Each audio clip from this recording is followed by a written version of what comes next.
food revolution for quite a number of years, and it's only getting bigger and better. And so I would like to introduce our two guests, Jonah Raskin and Caiazzo, who are here to have a conversation. Caiazzo has Osteria Stellina in Point Reyes Station, a wonderful restaurant that has mostly organic, mostly local, and everything that you like, right? Mm-hmm. And if you have not eaten there, I recommend it highly.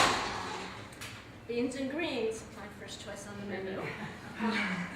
And Jonah, who is a writer, teaches at Sonoma State. He's written books on Jack London, Abby Hoffman, Allen Ginsberg, and most recently he is trained as curious eye onto the food world of Sonoma County, farming, wine drinking, eating, and his book by a name that's very similar to that. Let's see. Field days, that's it.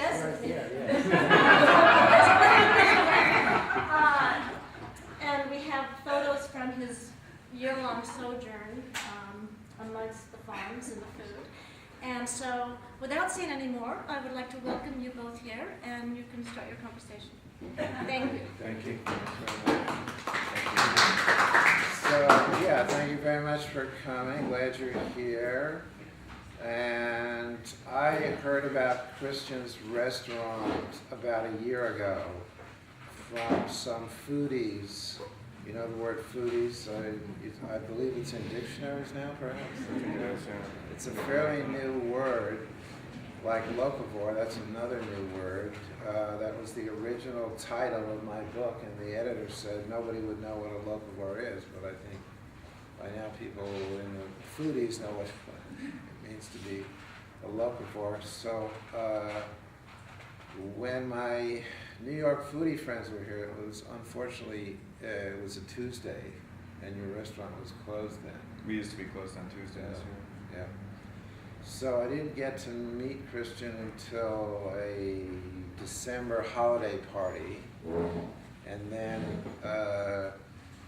went to his restaurant, Osteria Stellina, in February, and I've been back a couple times, and we've chatted a few times.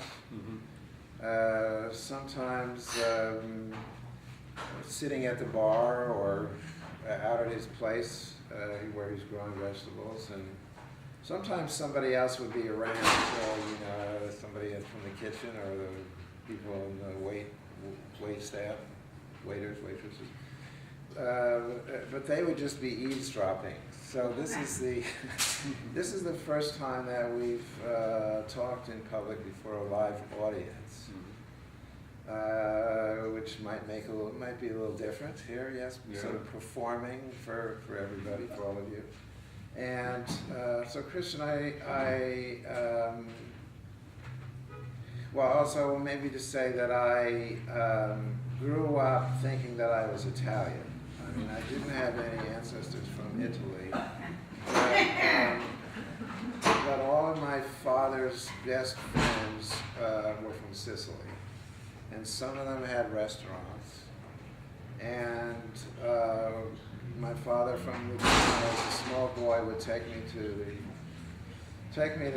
his friends' restaurants for, I mean, as a kid, the first Italian food I ate was probably predictably meatballs and spaghetti. I think a lot of people's were. Yeah, so, and then discovered that spaghetti was just one kind of pasta, that there were all kinds of pastas.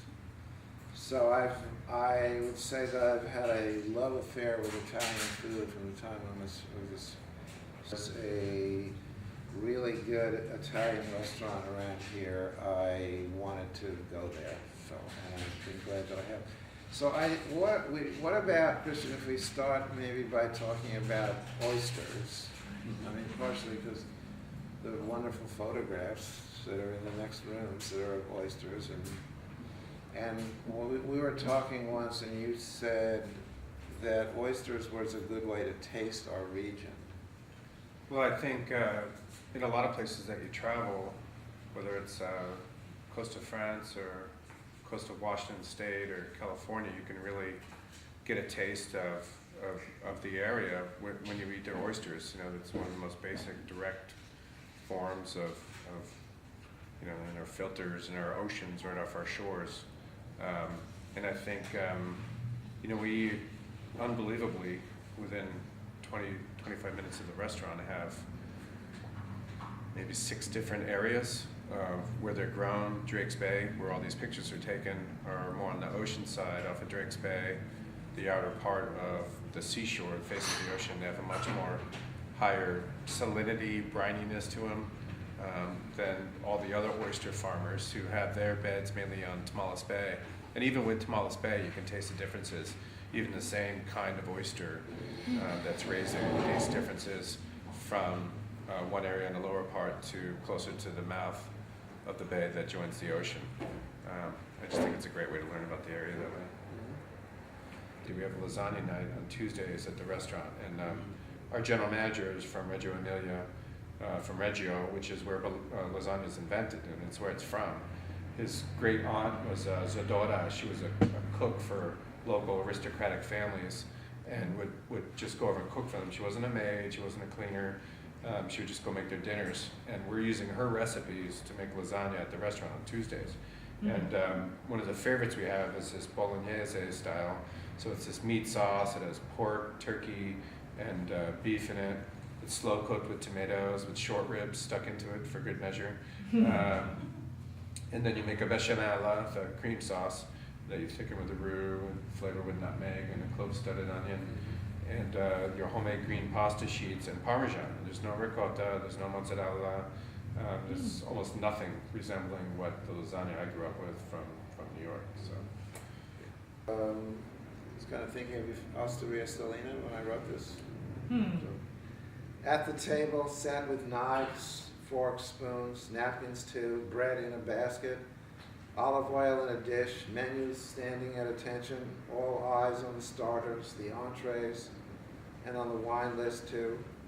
What a miracle it is that we meet this way, talk and eat about food, family, and about our Petaluma too, its farms and restaurants, and its history of farms and foods, butter and eggs of course, but also potatoes, lamb, cheeses, from the coast to the valleys, to our own dinner tables groaning with food that might make us feel we live in a corner of a green paradise.